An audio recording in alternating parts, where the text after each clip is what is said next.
Welcome to this postgame media edition of Talking Hoosier Baseball. Today is Saturday, April 8th, 2023.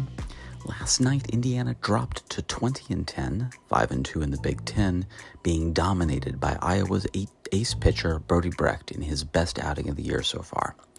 The Hoosiers were only able to muster one run on 4 hits, losing the series opener 7-1. The media spoke with head coach Jeff Mercer and shortstop Phillip Glasser following the game.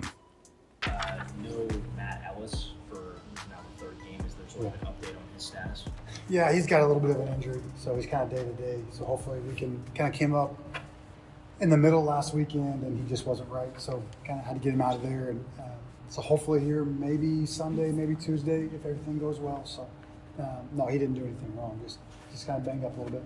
Obviously, Brody's a pretty good arm out there for Iowa, but was it just more him being phenomenal, or was there something off in your approach today? No, I would say he was just pretty good. I thought we were super competitive to him.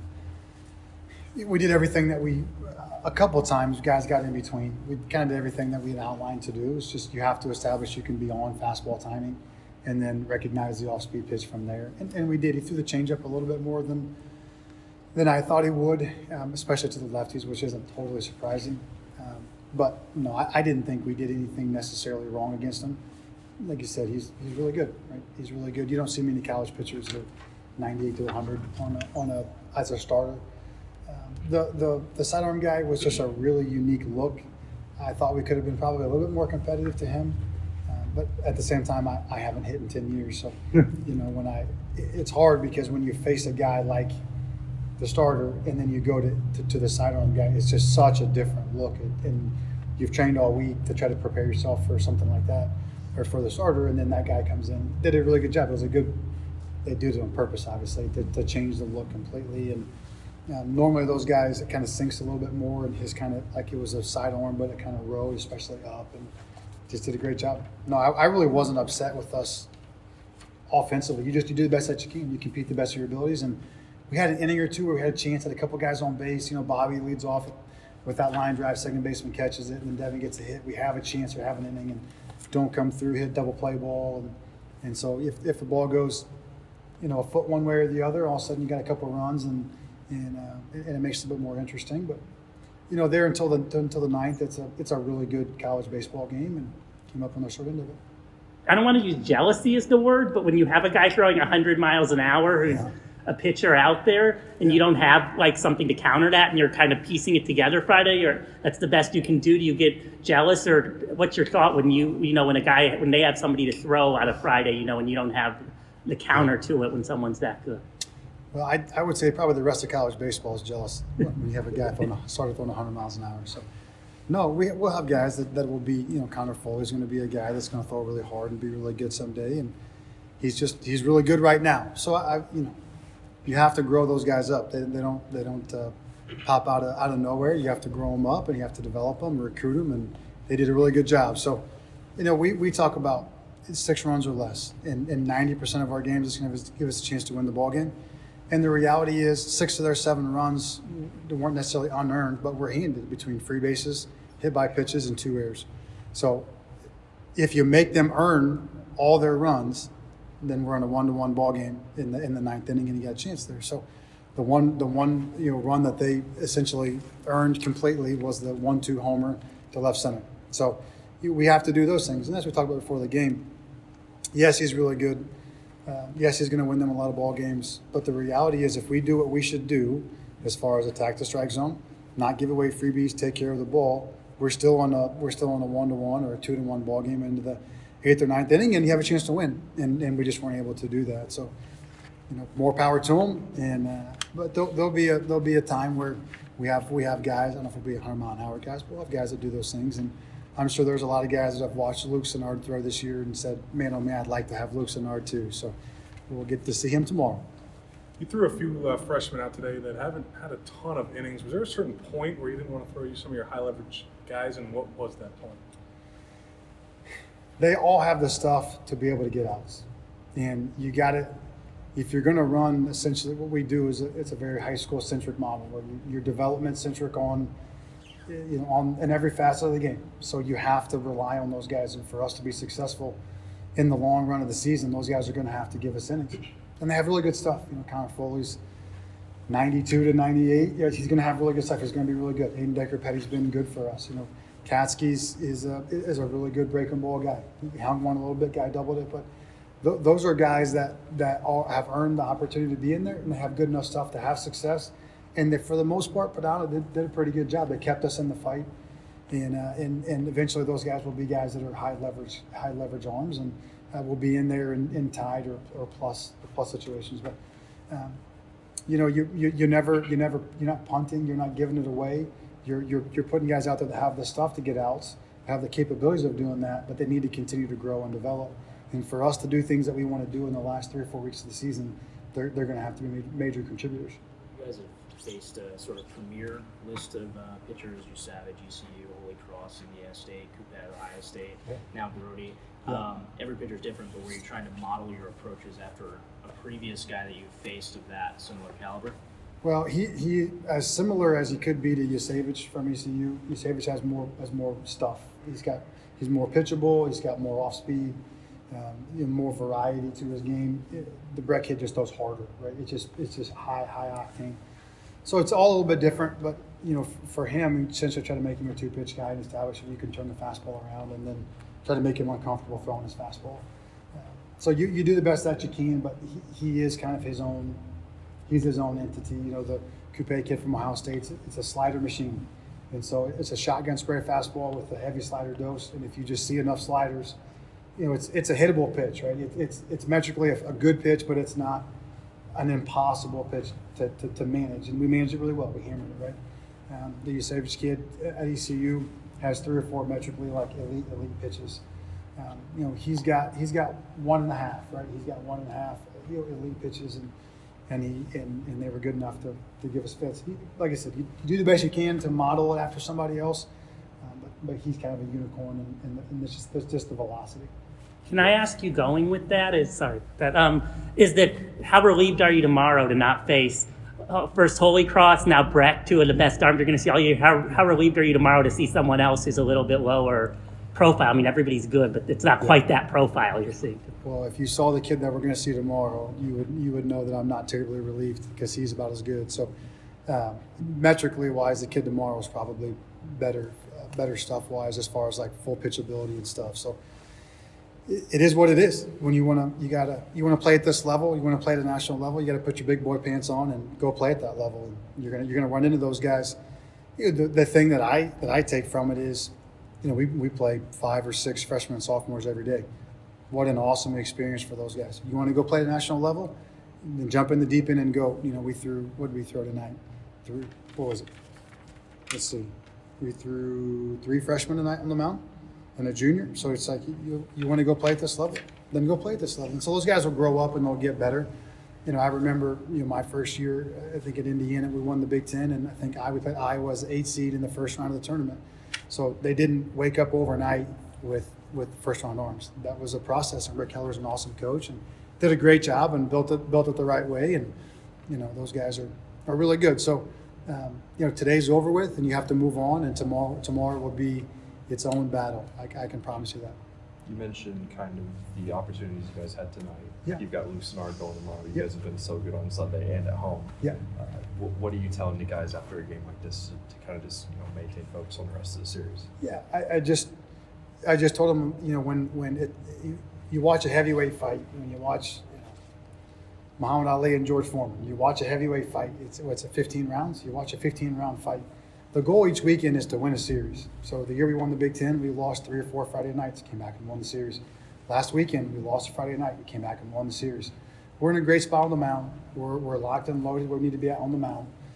The guy tomorrow is going to be really good, but a little bit more miss, right? A little bit higher free bases. So we have to take advantage of those things. And just told him, okay, so you live and you learn. Rick Keller's a great coach. The way they hold runners at second base, when we played him last year, I stole the system from him. I told him that. I called him afterwards. I was like, hey, because we're friends, big time deer hunter. I called him and I said, hey, listen, we're going to steal your system at second base, how you hold runners, just so you know. He said, that's fine. I stole it from somebody else. We haven't given a stolen base up at third base the entire year. So I told the guys the same thing. When you watch a good team play, so they didn't get free bases, not terribly, and they played clean defense, which we talked about we were going to have to do. We were going to have to play clean defense, although we made a couple of spectacular plays. I don't want to take that away. Glasser made a couple of really good plays. Cerny returned a couple of really good double plays. We played good defense. Bobby makes a great catch in left center, but we're going to have to play. We're going to have to play as close to air free as you can, and we're going to have to be able to not give them free bases on the mound. And so when you watch a team that doesn't give away free bases and took care of the ball completely, just watch and learn. Okay, so you live and learn and adjust. It's a 3-round fight. They got round 1.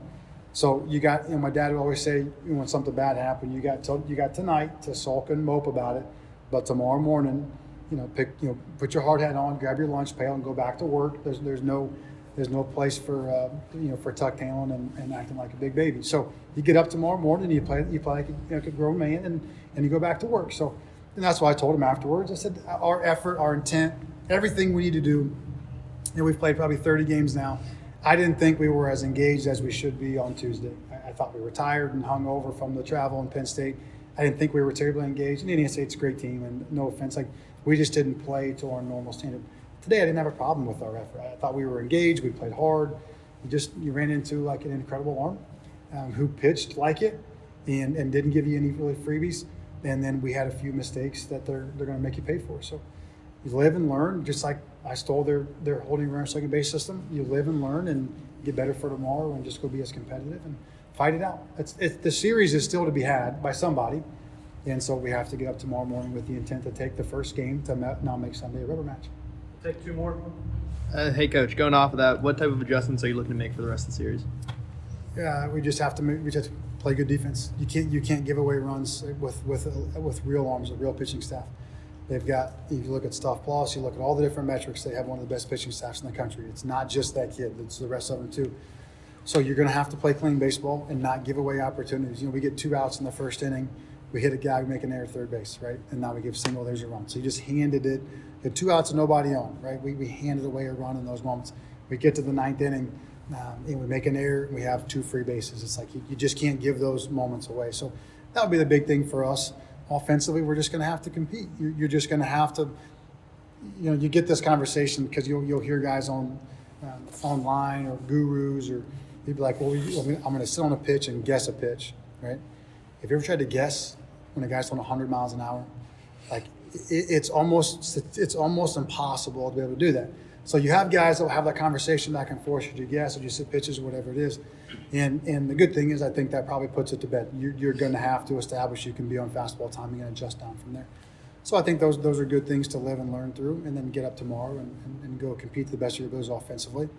Hopefully next time Bobby gets a line drive, second baseman standing 6 inches to his right, we can lead off an inning with the double or triple and kind of have an inning from there.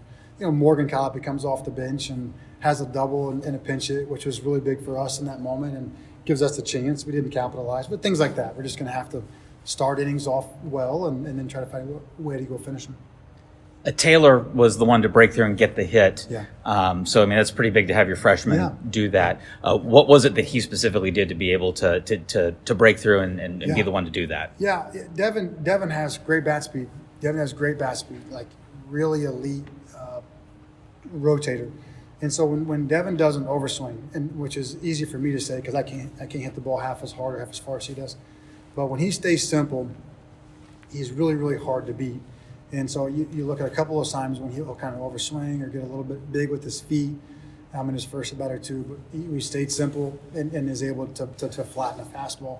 So that was the big thing I saw from him was when he just stays simple and trusts himself and uses his God-given ability, he's really, really special. And when he gets too big, he's still special, right? In either way, he has success, but he has a chance to do really, really good things when he keeps his feet simple and doesn't overswing and just finds the barrel consistently. And that's what he did and turned around, I'm sure it was 99 or whatever it was, turned it around to his pull side. And he's capable of doing that against anybody.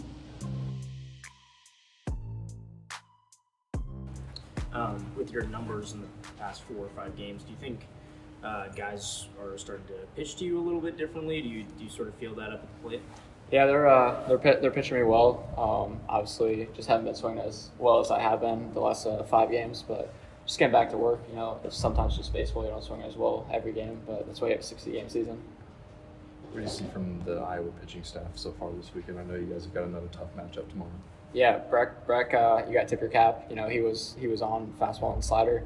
And then the guy they brought out of the pen was a totally different profile and, got on you pretty well. So they did a good job, matching those guys up against us. And, sometimes you got to tip your cap. How hard, what do you call it? How hard is it to hit a 100-mile-an-hour fastball? I'm sure, obviously, Aroldis Chapman, I've seen a bunch of throwing it. Several guys in the big leagues. You don't see it often in college. How hard is it to do that in college? Yeah, I think we're prepared for the fastball, but, it is tough. Obviously, you got to be on time and be ready to go and, stay super flat. There's not as much room for error as is, 90 miles an hour, but 100 is still hittable. You just got to be, a little more perfect with things. How important is it for your next game to kind of shift that momentum throughout the maybe first, second, third inning on those pitchers to kind of hop on and take the momentum from them? Like tonight, you just kind of got on a roll and then there was no looking back.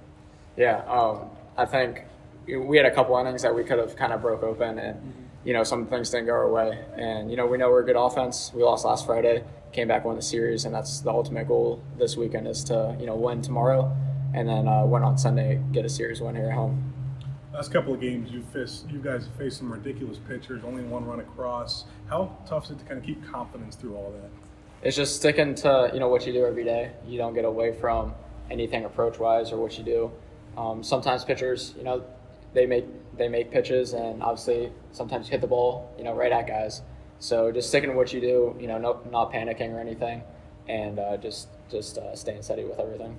What's the mood like in the locker room tonight, knowing that you have to do a quick turnaround tomorrow? Yeah, obviously those guys, we're all disappointed to lose Friday here at home, but as Coach Mercer always says, you get 1 to 2 hours, and then after that second hour tonight, take a shower, everything, go to bed, and then tomorrow we got to be here early, and then just be ready to go pitch number one. You had quite a play there where you crossed over pretty much over into the 4-hole and then got that runner out. Can you talk a little bit about just how that went? Yeah, I got a good jump on the ball, and then Cerny and I worked really well together, and we communicated as the ball was coming that I was going to take it, so he kind of let me take it. It's an easier angle from shortstop, and then Brock, with an unbelievable stretch. Coach Mercer kind of talked about throwing a lot of freshmen in the fire, playing a really good team like Iowa, and playing a lot of freshmen. What can you say about the freshmen that have played so far? Yeah, they're doing a really good job. The freshmen on the mound, they're attacking, throwing strikes, and trusting us behind.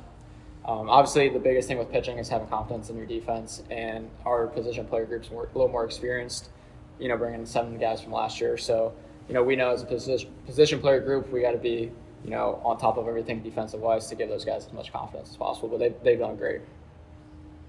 You guys have sort of built up this reputation as a comeback team. Sometimes after losses, guys will be in here in the cages doing work. Do you anticipate some guys will be doing cage work tonight, or with the early start tomorrow? Is that just going to be handled tomorrow? Yeah, everyone's got their different routine. I think most of those guys are going to go home, rest up, get in here early tomorrow, and get going. That will conclude this media edition of Talking Hoosier Baseball. The Hoosiers have a quick turnaround with a 12 noon first pitch for Game 2 of the series with Iowa on Saturday. That contest will be televised